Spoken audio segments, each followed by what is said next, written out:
Elle a appelé sa mère et dit « Je passe devant le magasin, j'arrive bientôt ». Encore une dizaine de minutes, c'était la dernière fois que quelqu'un a entendu sa voix. Une soirée ordinaire après une discothèque au centre culturel du village s'est terminée par quelque chose qui n'était jamais arrivé dans ce village. 7 mars 2020, village de Bokino, région de Tambov. Lisa Chernova, élève de 5e, a convaincu sa mère Tatiana de la laisser aller au bal du centre culturel local. La soirée dansante était organisée pour la Journée internationale des femmes, un événement banal pour la campagne. La police est passée au club 2 fois ce soir-là, d'abord pour vérifier les horaires. Puis elle est revenue vers 22h pour s'assurer que tout se passait bien. Sa mère l'avait laissée partir à condition qu'elle rentre avant 22h. Lisa a appelé en arrivant, puis rappelé en partant. Des camarades de classe lui ont proposé de la raccompagner. Elle a refusé. Son père Alexei a également appelé et elle a confirmé qu'elle rentrait. Après cela, le silence. Son téléphone ne répondait plus. Tatiana a rappelé quelques minutes plus tard. Ça sonnait, mais personne ne décrochait. Cela n'était jamais arrivé. Lisa n'était jamais en retard, ne manquait jamais les appels. Elle faisait de la musique et de la danse. Tout le village la connaissait. Alexei a pris sa voiture et est parti à sa rencontre, sur cette même route qu'elle aurait dû emprunter. Il a fait tout le trajet, fait demi-tour, l'a refait, a commencé à interroger les gens qui venaient de cette direction. La police a été appelée cette nuit même. Les agents ont récupéré les images des caméras du centre culturel, du conseil municipal, d'un magasin et d'une maison particulière. Les parents ont cherché toute la nuit, seuls, dans le village encore tiède. Au matin, c'était clair. Elle ne s'était pas perdue, n'était pas partie quelque part, n'était pas restée chez une amie. Elle avait disparu. La première chose qu'ils ont découverte, encore cette nuit-là, Lisa avait pris la mauvaise direction. Son chemin habituel passait par une rue, mais ce soir-là, elle a pris une autre route, sans qu'on sache pourquoi. Mais c'est cette décision qui a déterminé tout ce qui a suivi. Selon une amie, lors de sa dernière conversation avec sa mère, Lisa a eu le temps de dire qu'une voiture étrangère argentée la suivait, et juste après, la communication a été coupée. Des adolescents encore près du club ont entendu un cri, puis un crissement de pneus. La voiture a démarré brusquement. Il faisait sombre, tout s'est passé en quelques secondes, mais les témoins ont retenu la marque et la plaque d'immatriculation. Plus tard, des amis révéleraient autre chose. Ce soir-là, Lisa n'était pas la seule à être suivie. Une voiture suspecte avait également suivi d'autres connaissances. Et au moment où Lisa a été saisie, des gens passaient à proximité. Selon des camarades de classe, ils n'ont pas pu ne pas entendre ce qui se passait. Mais personne n'est intervenu. Et c'est peut-être l'un des détails les plus difficiles de toute cette histoire. Elle n'a pas été attirée, ni emmenée par la ruse. Elle a été forcée à monter dans la voiture, en pleine rue, à quelques minutes de chez elle. Les parents n'ont déposé plainte qu'au matin, non pas par lenteur. Ils espéraient dans la trouver eux-mêmes. Ils ont appelé tous ceux qu'ils pouvaient. Selon les calculs de Tatiana, plus de 600 personnes ont participé aux recherches. Des proches, des voisins, des connaissances et des parfaits inconnus. Mais, à l'aube, il était clair qu'il ne pouvait pas s'en sortir sans la police. Les images des caméras ont montré Lisa, pour la dernière fois, à 21h45. Elle marchait seule dans le village. Après, plus rien. Il n'y avait pas de caméra dans la rue où elle avait tourné. Mais non loin de l'endroit supposé où elle a été saisie, on a retrouvé son téléphone, brisé. Mais pas de Lisa. Le 8 mars, alors que tout le pays fêtait la Journée des femmes, un quartier général de recherche s'est installé à Bokino, dans ce même centre culturel où la discothèque avait eu lieu la veille.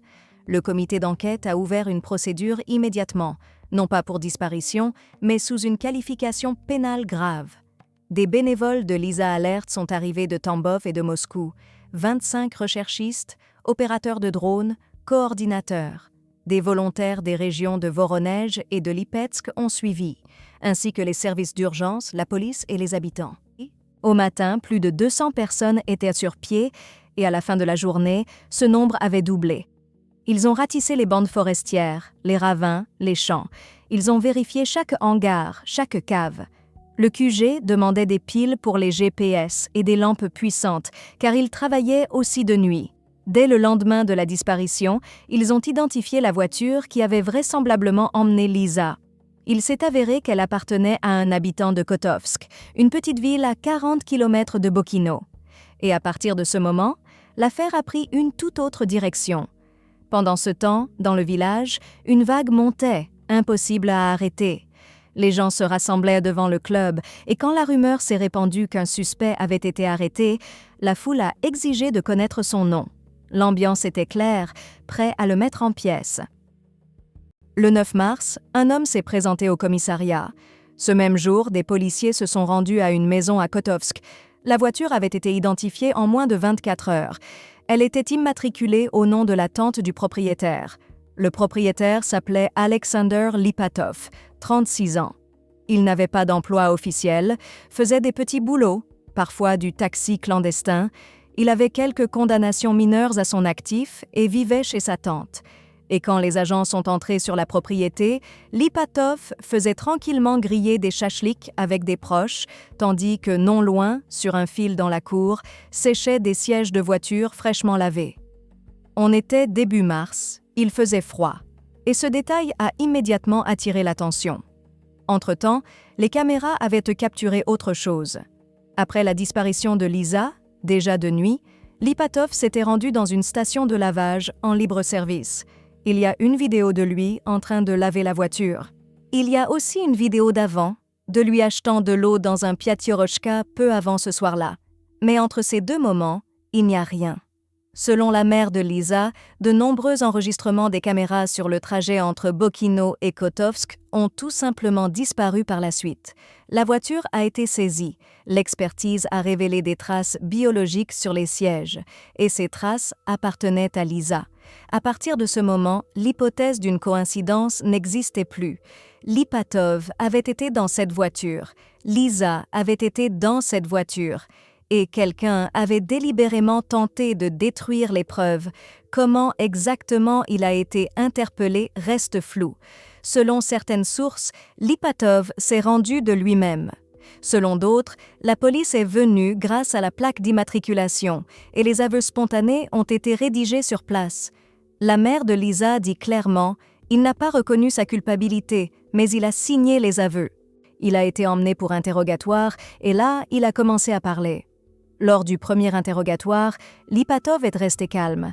Il a raconté que ce soir-là, il avait emprunté la voiture à des proches et décidé de gagner un peu d'argent comme taxi clandestin. Il traversait Bokino, a vu Lisa sur la route, s'est arrêté, a demandé comment rejoindre Kotovsk. Elle a répondu « Il est reparti » et ne l'a jamais revu. L'histoire était propre, simple et totalement invraisemblable. Lipatov avait vécu toute sa vie à Kotovsk. Il connaissait par cœur la route jusqu'à Bokino et retour. Il suffisait de prendre une route droite. Demander son chemin vers sa propre maison, ce n'est même pas un mensonge, c'est absurde. Mais apparemment, il pensait que cela suffirait. Ce ne fut pas le cas. Les enquêteurs ont présenté les résultats de l'analyse de l'habitacle. L'histoire du « je ne l'ai pas vu, je suis passé » s'est effondrée dans l'heure.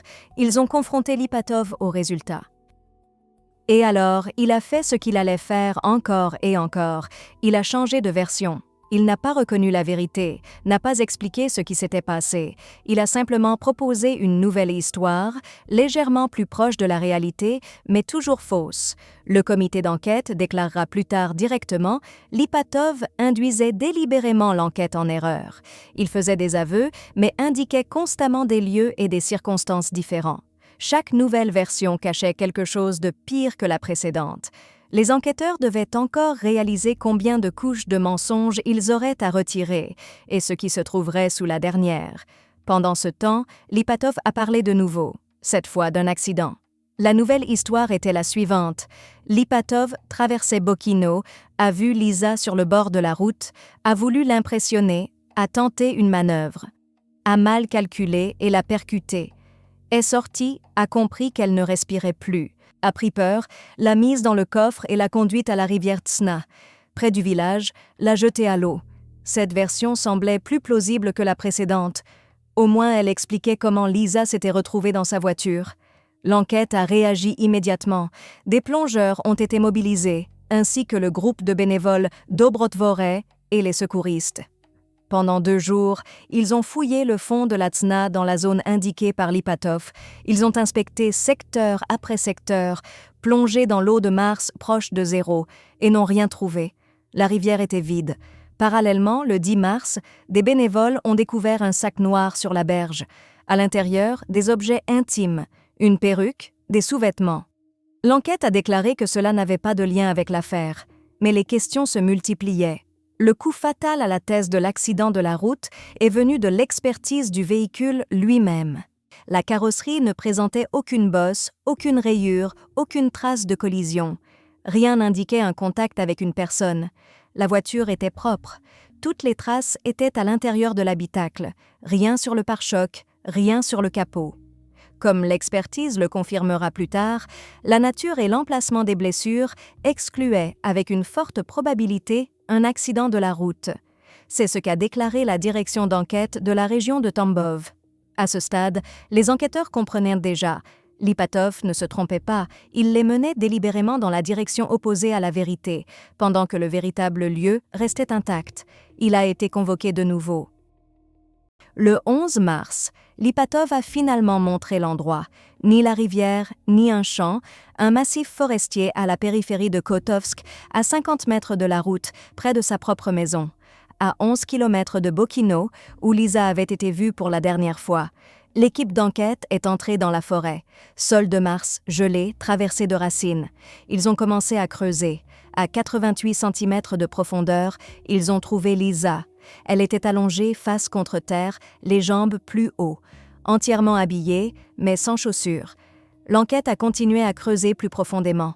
À 140 cm, ils ont découvert une seconde couche, les chaussures de Lisa, une barre de démontage, un cordon, une bouteille d'eau en plastique, celle du Piatioroshka, une housse de roue.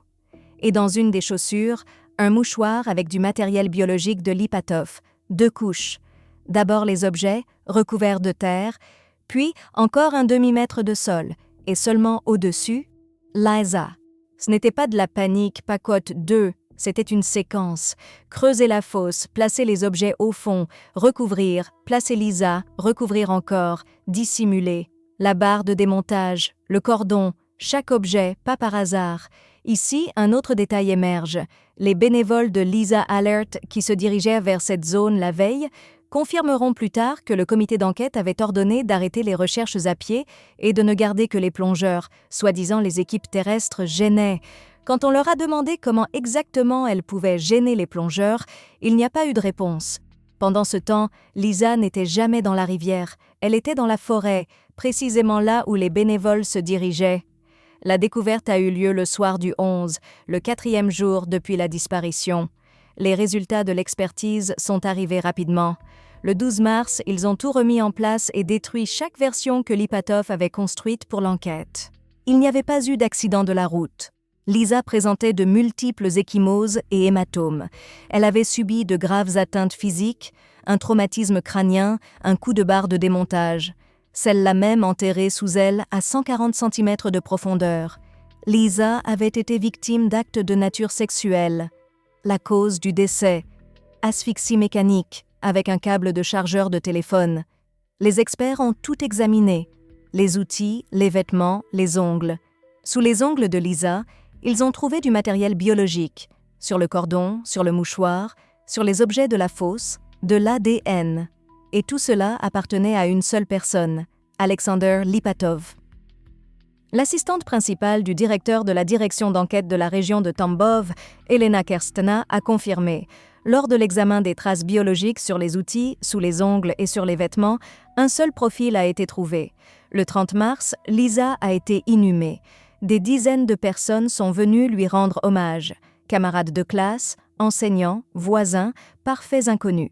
Sa professeure principale, Irina Pachina, dira plus tard « Dans toute la classe, elle se distinguait, des yeux clairs, un sourire, des fossettes sur les joues, et dans le bureau de l'enquêteur, Lipatov continuait de parler. L'expertise avait prouvé, il l'avait enlevé, avait commis des actes de nature sexuelle et avait mené l'affaire à son issue fatale. Tout pointait vers lui et lui seul. L'affaire semblait close. Il ne restait qu'à attendre le procès. Mais Lipatov a parlé de nouveau. Et cette fois, il a raconté une histoire que personne n'attendait. Au procès, il a tenu un autre discours, plus question de route, d'accident ou de rivière. Cette fois, de dette. Selon lui, il devait une grosse somme à deux connaissances. Selon la mère de Liza, il s'agissait de 10 millions de roubles. Ces deux personnes auraient exigé qu'il paie non pas avec de l'argent, mais avec un service. Leur amener quelqu'un de moins de 18 ans. Lipatov, selon sa version, avait exécuté l'ordre, pris Liza, l'avait livrée au soi-disant commanditaire. Ils avaient fait tout ce qui avait été fait, et lui n'était qu'un chauffeur. Un taxi avec une dette. Cette version renversait tout. Si on y croyait, Lipatov n'était pas un prédateur mais un débiteur. Pas l'organisateur mais l'exécutant. Et les vrais coupables étaient toujours en liberté, tandis qu'il était seul en détention. Il a demandé à passer au détecteur de mensonges. L'enquête a refusé. Il a désigné des complices. Aucune confirmation n'a été trouvée. Le tribunal a rejeté la théorie des commanditaires. Aucune trace de tierce personne n'a été trouvée sur les vêtements ou les objets de la fosse. Pour le tribunal, cela a suffi. Le 23 mars 2021, plus d'un an après, le tribunal régional de Tambov a rendu son verdict. Lipatov a été reconnu coupable sur 3 chefs d'accusation, 24 ans de réclusion criminelle, 1 million de roubles de dédommagement à la famille. Le parquet avait requis la réclusion à perpétuité. Il ne l'a pas obtenue. L'accusation de destruction de biens sera retirée en appel. Lipatov a été emmené de la salle d'audience sous escorte, tandis que Tatiana Chernova restait dans le couloir du tribunal en répétant une seule chose. Pourquoi 24 ans et pas la perpétuité? Pourquoi personne n'a vérifié les deux autres? Le verdict a été prononcé par le juge Sergueï Zoubriatchouk. Lipatov se tenait derrière une vitre sous forte escorte. Plus d'1 an d'enquête, 1 mois de procès. Et voici la conclusion qui n'a satisfait personne. Tatiana Chernova est sortie de la salle et a dit directement aux journalistes « Pourquoi le préjudice moral est-il d'1 million? C'est le prix d'une vie. » L'avocat de la famille, Konstantin Kritsky, juriste et créateur de la chaîne Lawyer.fm, qui avait suivi l'affaire de Liza presque depuis le début, a expliqué plus précisément. Quand quelqu'un est saisi dans la rue, forcé à monter dans une voiture, privé de sa liberté de mouvement et emmené, c'est un enlèvement. Mais l'accusation d'enlèvement n'a jamais été retenue contre Lipatov. Kritsky estimait que l'affaire était arrivée au procès incomplète, avec plus de questions que de réponses. 2 semaines plus tard, l'avocat de Lipatov a fait appel. La partie civile aussi. La Cour de cassation a examiné les recours et ajouté 10 mois à la peine. Total, 24 ans et 10 mois. En même temps, elle a retiré du verdict l'accusation de destruction intentionnelle de biens d'autrui pour le téléphone brisé de Liza.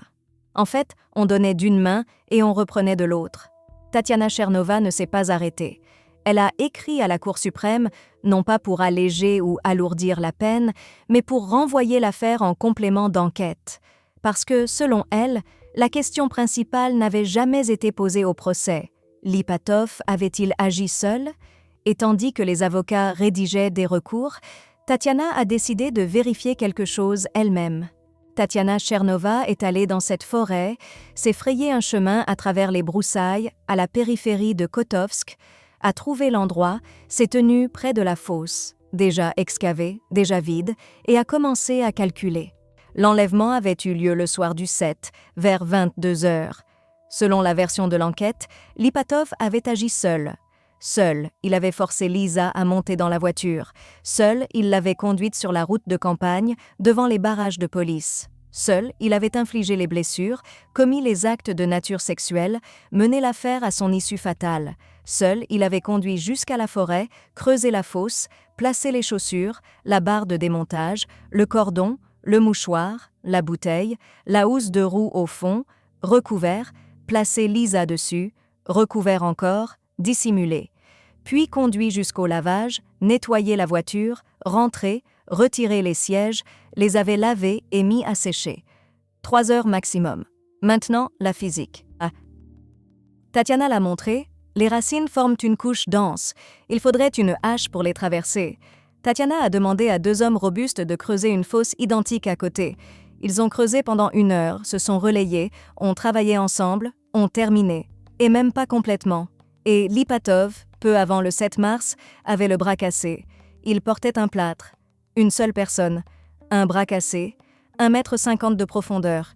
Et pourtant, l'enlèvement, ce qui s'est passé, l'inhumation en 2 couches, la dissimulation, tout en une seule nuit. Tatiana a posé cette question aux enquêteurs, au procès, aux journalistes. Aucune réponse n'a jamais été donnée. L'enquête n'a jamais expliqué comment c'était physiquement possible. Le tribunal n'a pas jugé nécessaire de vérifier. Mais ce n'était que la première question. Le bras n'était pas la seule chose qui ne collait pas. Des habitants de Bokino ont raconté que cette nuit-là, dans la voiture qui tournait près du club, il n'y avait pas qu'une seule personne. Il y en avait 2, et selon certains témoignages, 3. La voiture s'arrêtait, repartait, s'arrêtait à nouveau. Un des témoins, un routier de Bokino, se rendait à Moscou avec son camion peu après la disparition. Il a été arrêté par une patrouille, ils ont vérifié ses papiers, puis lui ont montré un avis de recherche. C'était une photo d'un radar de vitesse. Et dans la voiture, clairement visible à l'avant, il y avait 2 personnes. Le témoin a fait une déposition et promis de venir au procès. Selon Tatiana, l'enquête n'a pas versé ces éléments au dossier. L'avis de recherche a ensuite disparu. Il y a des images d'avant la disparition, des images d'après, mais rien entre les deux. Tatiana l'a dit clairement, il n'est pas allé à Kotovsk en hélicoptère. Des dizaines de caméras auraient dû le filmer, mais il n'y a pas d'enregistrement. Et cela ne prouve pas qu'il était seul. Cela prouve qu'il est désormais impossible de vérifier. Et puis, il y a la date. Sur le certificat de décès de Lisa, au lieu d'une date, il y a un tiret. L'expert a établi la cause du décès, documenté les blessures, mené tous les examens, mais n'a pas indiqué la date exacte. Tatiana en est convaincue, c'est parce qu'il ne pouvait pas en prendre la responsabilité. Si tout s'est passé le 9 ou le 10 et que Lipatov a été arrêté le soir du 8, une question se pose à laquelle l'enquête n'a pas de réponse. Qui a agi après son arrestation ? L'enquête a expliqué que l'heure ne pouvait être établie qu'approximativement. Le tiret est resté. Tatiana a demandé une exhumation. Les représentants de Lipatov aussi. Les 2 parties voulaient une nouvelle expertise. L'enquête a refusé. La formulation « Tatiana ne s'est pas arrêtée à l'appel ». Les 10 mois ajoutés ne changeaient rien. La question n'était pas la durée de la peine, c'était ce qui s'était vraiment passé et combien de personnes étaient impliquées. Kritsky a déposé un pourvoi en cassation. Pas une révision de la peine, mais un renvoi pour complément d'enquête. Les témoignages n'avaient pas été correctement examinés. L'hypothèse des complices n'avait pas été vérifiée. La chronologie n'avait pas été expliquée. Puis quelque chose s'est produit que Tatiana n'attendait pas. Le parquet général de Russie, pas la famille, pas l'avocat, mais l'organe fédéral de contrôle, a lui-même déposé un pourvoi en cassation devant la Cour suprême. Cela signifiait une chose, les questions sur l'affaire ne venaient non pas seulement de la mère. Le parquet avait examiné le dossier et conclu que le verdict nécessitait un réexamen. Cela n'arrive pas souvent.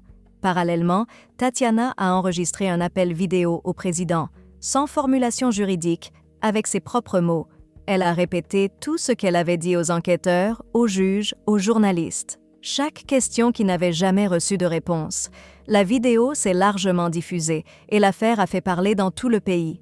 Il y a eu une réponse. Le président du comité d'enquête, Alexandre Bastrykine, a ordonné aux enquêteurs de Tambov de fournir un rapport sur les preuves qui avaient fondé le verdict. L'affaire a été placée sous contrôle personnel. Tatiana a attendu, pour la première fois en presque 2 ans, avec le sentiment d'avoir enfin été entendue. Le 22 décembre 2021, la Cour suprême a annoncé sa décision. Le verdict est maintenu. L'affaire n'est pas renvoyée pour complément d'enquête. La théorie des complices est rejetée. La seule chose annulée, la décision de la Cour d'appel sur la destruction de biens. Le téléphone brisé de Lisa a été renvoyé pour réexamen par une autre formation. Sur toutes les autres questions, rejet. Kritsky est sorti parler aux journalistes et a dit clairement « Nous avons déposé le recours pour que l'affaire soit renvoyée en complément d'enquête. » Le résultat, ils n'ont renvoyé en appel que l'épisode secondaire. Les questions principales sont restées sans réponse. La position du comité d'enquête était inchangée depuis le début. L'hypothèse d'un groupe de personnes a été entièrement examinée. Les expertises ont été menées, les témoignages étudiés, toutes les versions vérifiées.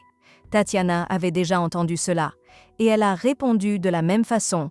Oui, seul l'ADN de Lipatov, mais dans la voiture, des traces biologiques de plusieurs personnes ont été trouvées. L'enquête a expliqué, il faisait du taxi clandestin, transportait des passagers. Le matériel biologique pouvait appartenir à n'importe qui. Formellement logique.